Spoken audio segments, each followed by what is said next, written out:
Story 1. This happened today. I was eating alone at a nice little restaurant, just minding my business. The lady sitting directly opposite me suddenly walked up and said, "Can you move? I don't like people facing me while I'm eating." I was like, "Sorry, excuse me," she said. "Yeah, you heard me right," and repeated it. I just ignored her and continued eating. Next thing, she called the waitress over and said, "Please move this girl's table. I can't eat while she's sitting there." The waitress told her she couldn't ask me to do that. Then the lady said to the waitress, "Do you even realize I came in here before her? I'm a regular customer here." The waitress replied, "Then maybe we should move you to face the other way." She hissed and angrily went back to her seat. I wasn't even looking at her. I was scrolling on my phone and eating quietly. I didn't say a word. I just smiled, took another bite, and ate even slower. Story 2. Cast. Me, the entitled mother, her demonic kid. This happened about a year and a half ago, before the whole COVID thing. I'd moved into a new home a few months ago, and one of the reasons I especially liked this home was because of its nice lot and close parks. Anyways, one day a few months after I moved in, I noticed that there was a piece of dog poop on my front lawn. I looked around, and I didn't see anyone walking their dog. Quite a few of my neighbors had dogs, and I figured one of them had forgotten to pick up after their dog. I got a plastic bag and threw the poop in the trash, and I thought nothing of it.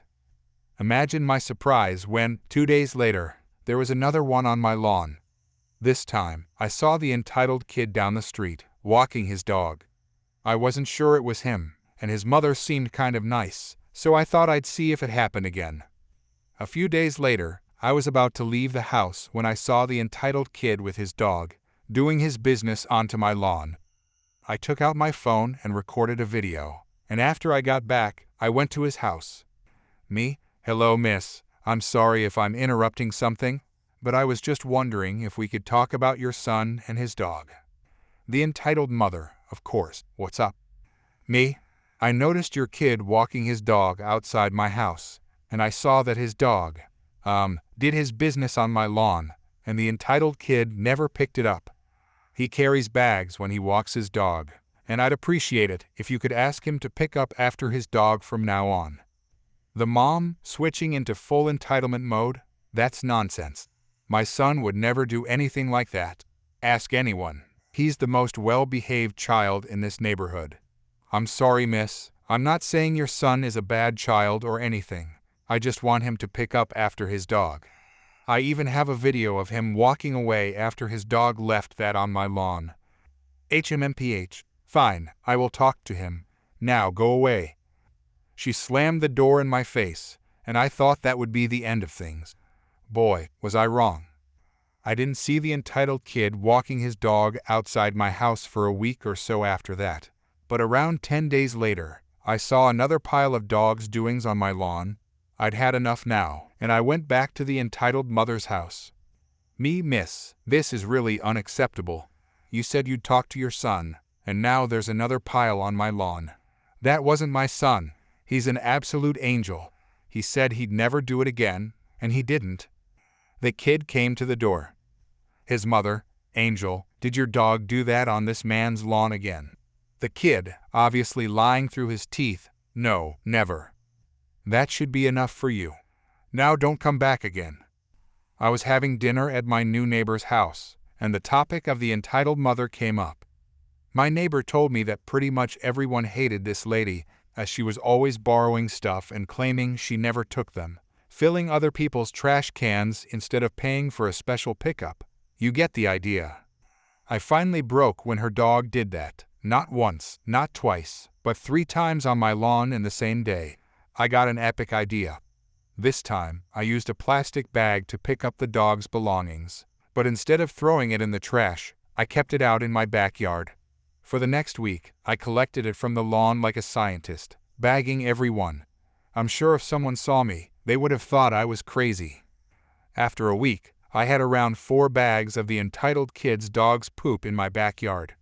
On Friday night, I went over to her mailbox and absolutely caked it in her dog's doings. I got the sides, the top, The bottom. I completely covered the thing. The next day, I was treated to the sight of her husband hosing their mailbox off with a look of utter disgust on his face. After that, her kid mysteriously stopped walking his dog in front of my house. Story 3. A long time ago, I made a post about an entitled boyfriend who demanded to see his girlfriend's credit card statements from the bank where I worked. During the back and forth in the comments, I promised to share some more unbelievable bank stories. So, here I am keeping that promise. At the time, I worked for one of the major 4 banks in Canada, though now there are 5. My first position was at a new, experimental branch concept. The company was testing non-cash boutique branches that were located inside larger stores, equipped only with banking machines. In my case, this branch was inside a Walmart. Our main task was simple: open as many accounts as possible. One of the new accounts I opened would turn out to be unforgettable. Within just a few days of opening his account, the customer made a deposit using an empty envelope, claiming he had put in several $100s. When I noticed the discrepancy, I contacted him. He told me he had accidentally forgotten the check. I explained that making an empty envelope deposit was technically illegal, but I chose not to request his account be closed or have him charged. Instead, I gave him the chance to fix it. He covered the missing funds and apologized, saying he understood his mistake. I told him that from then on, every non-cash deposit he made would be held until it cleared completely. He said he understood and agreed. A few days later, on my day off, I got a frantic call from a coworker who was working her first solo shift. She was almost in tears. It turned out that the same man had returned and was now yelling at her because he couldn't access the money from a check he had just deposited. He insisted that I had told him he would receive the full amount of any deposited check instantly. I could hear him shouting in the background, so I asked my coworker to hand him the phone. When I got on the line, he immediately demanded that I either give him 100% of the check's value in cash or return the check to him. I reminded him of our earlier conversation about the empty envelope deposit. He said that had been a mistake, but that he was still entitled to his money right now. Then things took a darker turn. He started yelling that he was going to his car to grab a crowbar and remove his check from the machine himself. He even said that if I stopped him, he would use the crowbar on me. He went through a whole cycle of accusations claiming we were stealing his money, that this was all illegal, and that I was lying. He ranted that someone was going to pay if he didn't get his money immediately. Eventually, he ran out of steam and hung up. When I reported the whole thing to the head office, I expected them to take immediate action. I thought they'd step in to protect their employees and press charges. But no, they didn't even close his account. Nothing happened. I never saw that new coworker again after that incident, though I don't think she came back. I left that job not long after, but within a few weeks, I was hired by a main branch of the same bank. And, as it turns out, that's where I met a new wave of entitled customers, each one more memorable than the last.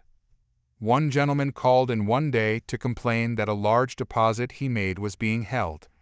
He said he understood the hold policy when he opened the account, but he thought that rules should be automatically waived for someone of his status in the community.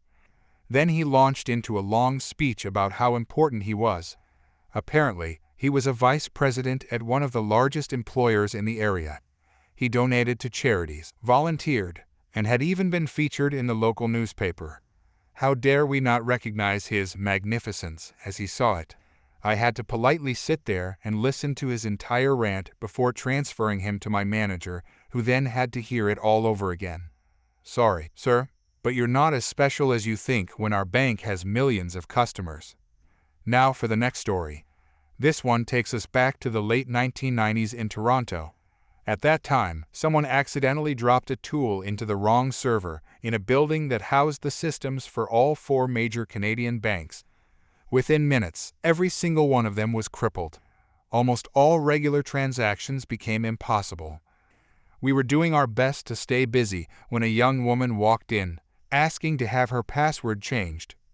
Now, I had a lot of downtime in that role, and I used it to learn how different systems within the bank's network were interconnected.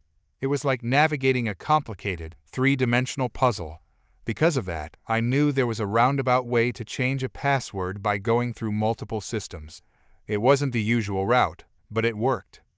I explained to her that the main system was down and that under normal circumstances, I would have had to turn her away. But I told her I could try a backup option. It would just take longer than usual. She agreed. So, I worked my magic behind the scenes and, after about 5 minutes, successfully changed her password. Normally, it would have taken about 30 seconds. I handed her card back with a big smile, expecting at least a thank you. Instead, she spat at me, called me a very rude name, and threw a pen at my head. Thankfully, after years of customer service, my reflexes were sharp, and I managed to dodge it. Just another day working in the banking world, I suppose. Another day, another unreasonable customer. Our branch stayed open late on Thursday nights because many local companies paid their employees on Thursdays. Over time, I began to dread those evenings because people would often have a few drinks before coming to the bank. The next two incidents both happened on those late Thursday nights. The first one started innocently enough. A very handsome young man came up to my counter and asked me a question. Unfortunately, I couldn't understand what he said and asked him politely to repeat himself. Instead of doing that, he suddenly came around the counter and wrapped me in a tight bear hug. The moment he got close, I could smell alcohol and realized he was definitely drunk. I tried to peel his arms off me, but he must have really needed a hug because he just would not let go. He had his head down, mumbling something incoherent, while his arms stayed locked tightly around my waist. By this point, he had somehow twirled me toward the front of the bank, as if we were performing a very clumsy, drunken waltz. My coworkers and a few customers had all noticed what was happening, and some rushed over to help. Thankfully, one of them managed to talk him into letting go. He paused, lifted his head, looked at me with a glassy, unfocused stare, and then completely out of nowhere punched me in the ribs before staggering toward the mall exit. Everyone froze in disbelief for a moment, and then we all exchanged the same confused, "What just happened?" expression before quietly going back to work. Now, for the final event. I'm not sure if most people would call this entitled, but I certainly did. It was almost closing time, and we were just about to lock the doors when a large, rowdy group entered the bank. They all got in line, laughing and talking loudly. I immediately noticed one of the men seemed to be swaying gently back and forth, like a tree in the wind. At first, I was worried he might faint, but when he spoke, I could tell he had been drinking heavily. Since we're not legally allowed to serve people who are too intoxicated, I kept an eye on him while helping other customers. Then I noticed something that made my stomach sink. His pants were darkening near the middle, and the darkness slowly spread down both legs. Within moments, urine began to pool on the floor around his shoes. He either didn't notice or decided to pretend it wasn't happening. The puddle kept growing, and I just stood there, silently questioning my life choices, specifically how I ended up in a job where I had to watch a drunk man relieve himself on a Thursday night. Our manager, bless his heart, took one for the team and grabbed the cleaning supplies to handle the mess. "Thanks, Norm," was all any of us could say. There were plenty of other moments of entitlement, but these were the ones that really stuck in my memory. A few clarifying points. Neither the boutique branch inside Walmart nor the main branch had security on site. I didn't call the authorities during any of these incidents because, fortunately, none of them resulted in serious injury or major property damage. Story 4. Fair warning, this one gets a touch violent. I am in no way advocating violence or attempting to glorify violence, just trying to tell my story of an entitled mother who played a stupid game and won several stupid prizes. So backstory, I'm in the Navy, and a few years ago, I was stationed on a ship. As part of my duties, I would occasionally have to stand as an armed guard at the entrance to the piers where the ships were docked. One Saturday evening, I'm standing guard, and for the first few hours, everything is going fine. A few pizza delivery drivers, a few totally not drunk sailors. Yes, it's a stereotype, but it's true. Typical evening. And then my quiet watch came to a screeching halt. The entitled mother came up to the gate, and I asked to see her ID, and the following conversation ensues. For the sake of security, certain details are being left out. The entitled mother gives a very loud huff and pulls out her driver's license. My son is on the ship. Me, all right, ma'am, is he coming to get you? No, why? I can't let you onto the pier without proper identification or an escort. But I showed you my license. Ma'am, in order to come onto the pier by yourself, you'll need a military identification card or a temporary pass. Since you don't have any of those, then you'll need your son to come down from the ship and escort you on board. While I was talking with the entitled mother, another person came up with her military identification card in hand, and I attempted to let her through. Practically yelling, the entitled mother says, "I was here first, you brat." She actually used a much stronger insult than brat, but I'll leave it at that. Me, ma'am, that is uncalled for. What are you going to do about it, you jerk? Again, she used an extremely offensive slur, not the word jerk.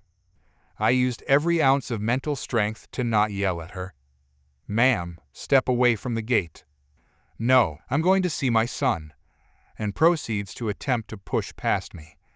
I pulled my can of Olorsan capsicum spray off my belt, moved in front of her, and now forcefully commanding, "Ma'am, this is your last warning. Step away from the gate, or you will be sprayed."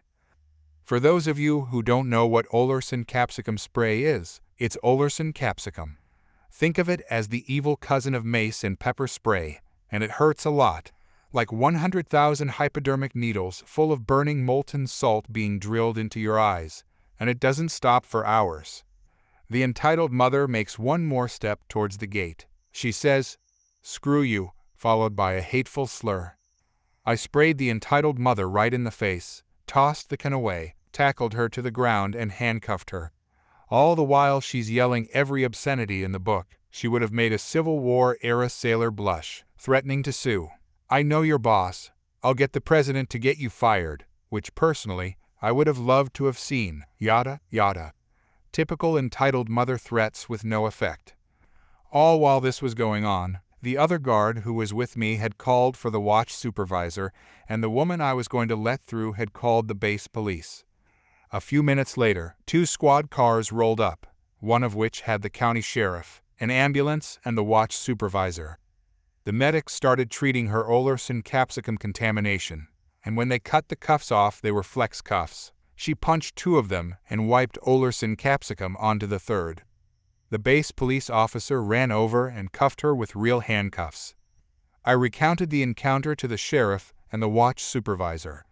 The other guard and the woman did the same, and the entitled mother was arrested for trespassing on government property twice, failure to follow the instructions of military police, resisting arrest, and assaulting an emergency medical technician 3 times. The best part was her son's ship pulled into port 2 days later.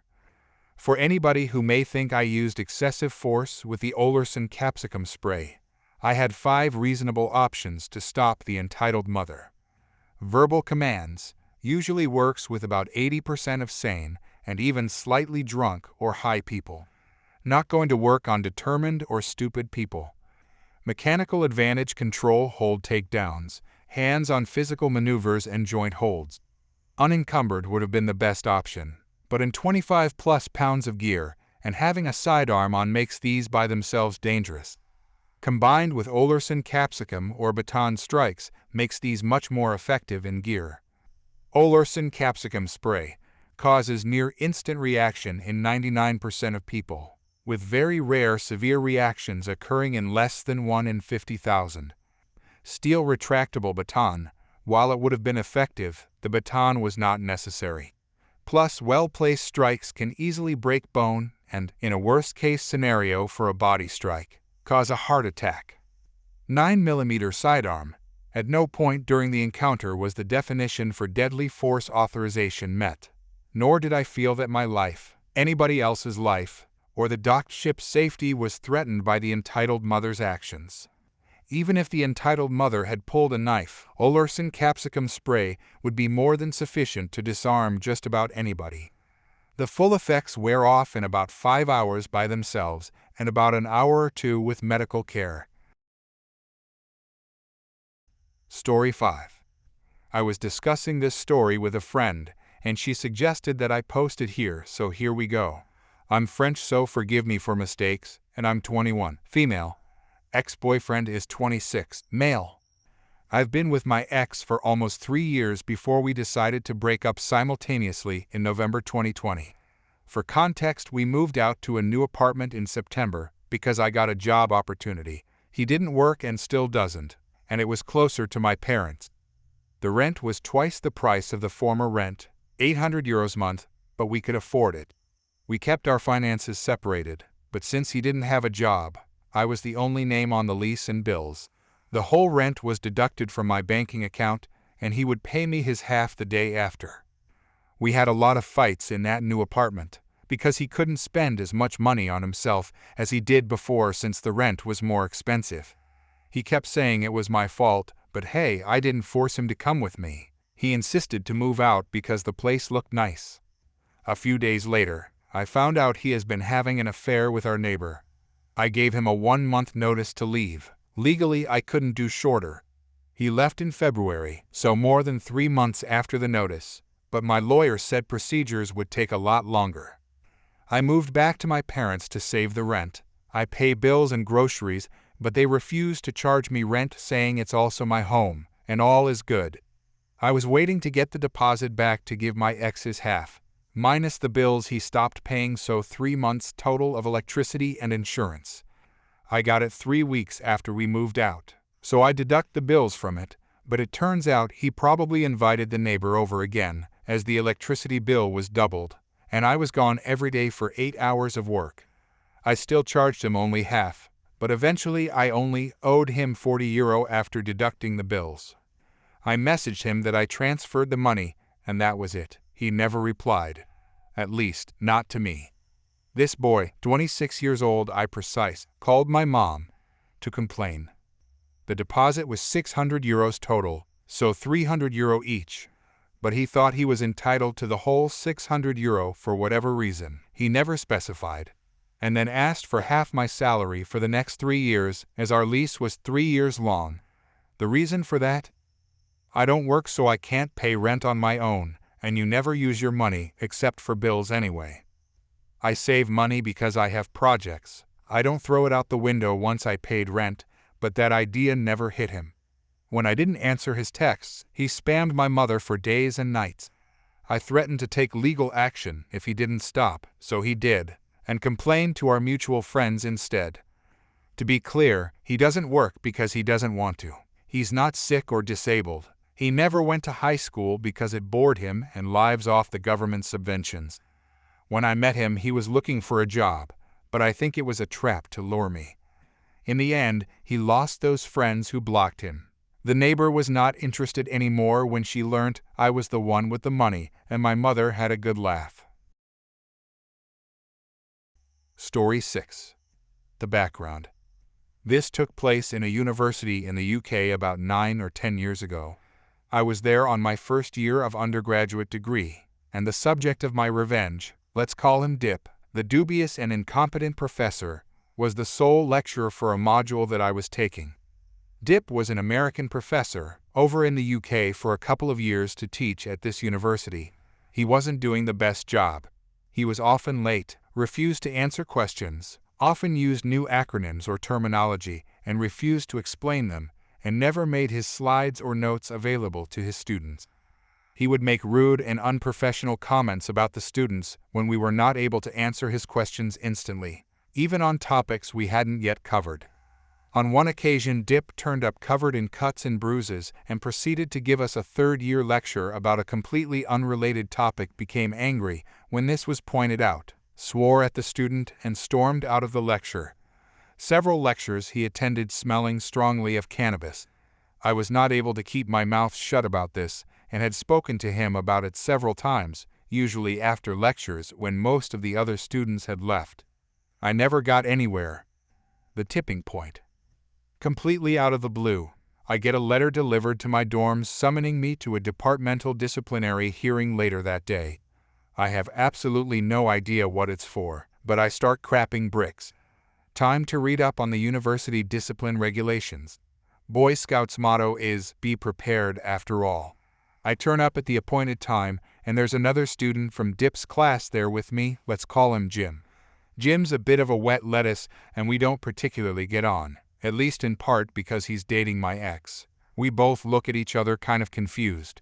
Neither of us knows what's going on. They pull Jim into the office first, and I sit down on the chairs in the corridor feeling more nervous as the minutes go on. After about 10 minutes, Jim comes running out of the office sobbing. The door closes behind him, and then nothing for another 10. What have I got myself into here? Then it's my turn. I went in, and there's 4 people sitting in the office. In a rather intimidating stroke, straight out of a cheesy noir movie, the blinds are drawn, and there's a single lamp on making the room kind of dark. There's a desk in the middle of the room, with 2 people I don't know sat at it, and 2 more sat in the far corners mostly in shadow. One of them is clearly Dip. He's kind of distinctive. 6'2", plays a lot of American football, and is pretty beefy. I sit down and ask, "What's going on?" And they slide a piece of paper over to me. It's a printout of a Facebook post by Jim, made about a week ago. The post reads something along the lines of, "I'm so sick of Dip's lectures, they're pointless, we never learn anything." I might just punch him in the face. I raise my eyebrow at the suits watching me. They slide another printout over with a comment I made on it, circled in red. My comment on that status was roughly, "Great idea, Jim, posting threats to assault a lecturer on Facebook. Why not go the whole way and say you want to kill him? Lay out a plan to dispose of the body and everything. You idiot." I look up at the suits across the desk. "Please explain these comments," they ask. Dip leans forward in his chair, glaring at me. "They're exactly what I wrote," I say. I'm pointing out to Jim in a sarcastic tone that making threats to assault people isn't a great idea, especially in writing. "Bullcrap," Dip shouts, interrupting the suits conducting this interrogation as they begin to reply. He grabs the chair of one of them and pulls it back, saying, "Move," and takes their place at the interview table. The other person in the corner looks alarmed, and I notice that she's been making notes the whole time, but has now stopped. "You are planning to kill me." Dip growls, "You and your little jerk friend. I do not take threats like this lightly." Dip's face is red with rage, and he looks like he's on the brink of losing his self-control completely. I can't help it. I laugh. The sheer ridiculousness of the situation is hilarious. Dip slams his palm down on the desk and roars at me to stop laughing. "Listen, you little punk. How would you like it if I threatened to kill you? I've started keeping a baseball bat in my office just in case one of you comes round with ideas. I feel genuinely under threat by you due to your comments. I'm 5'9", and back then about 150 pounds. He could bench press me with one arm. Maybe I take it with me for a walk one day after lectures. You live in Student Halls Block X, don't you? Maybe we could find some ways to adjust your attitude." Well, that starts to get me angry, and when I get angry, I tend to let my mouth run away with me. I didn't respond initially. Then I look past him to the lady in the corner and say, "Hi, are you taking minutes for this official disciplinary interview?" She nods and I say, "Great. I just noticed you'd stopped when Dip took a place at the table. Could you please record his actions and Dip's threats to assault and kill me word for word? As well as the fact that he has just disclosed he keeps a baseball bat in his office to assault students with?" Dip glares at me again and begins to speak. I ignore him and pull a copy of the university disciplinary procedure out of my bag, on loan from the student library. Turning to the other suit, still at the table. "Why is he here? According to these, any complaints should be resolved by staff members who are independent of either party. Please could you ask him to leave?" "That's it," Dip shouts. "You're failing my course. If this was America, I'd have you arrested." "That's nice," I reply. "But you can't do that. All I've done is challenge another student in a jokey manner over comments they posted on a social media page. I haven't done anything wrong. I look back to the other suit. Could you explain to me where these printouts have come from? And why I was not given sufficient notice of this meeting to arrange for a student union representative to attend with me? The printouts clearly have the name of Dip's girlfriend, another lecturer in the department visible. She's obviously been searching the Facebook pages of students in Dip's class, which is against university policy, and showed Dip what she found. The woman in the corner has stopped writing again. I ask her to record those questions as well. She does so reluctantly. The suit that was removed from the table puts a hand on Dip's shoulder. "You should go," he says, and Dip stands up and storms out, slamming the door. The suits whisper to each other for a minute, look at me and say, "You can go. We will not be pursuing this any further on this occasion, but you will be getting a warning." "That's ridiculous," I say, "but they won't budge." "Please send me a copy of the minutes," I ask cheerily as I'm going out the door. I wasn't going to let this go. The revenge? Thoroughly pissed off after this, I decided to get my own back and head up to the dean's office to submit the exact same complaint against Dip that he'd tried against me.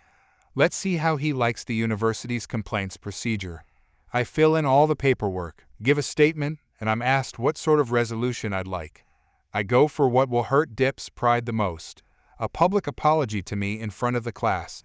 I get told that I will be advised of the result in due course.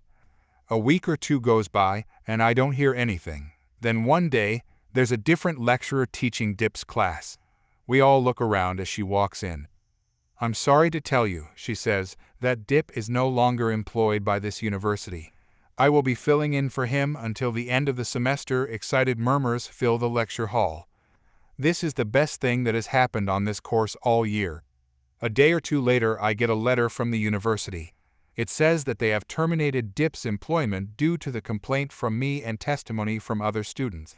It seems like I was just the latest in a long line of formal complaints against him. They have also referred the matter to the police, who may be in touch with me in due course due to the threats.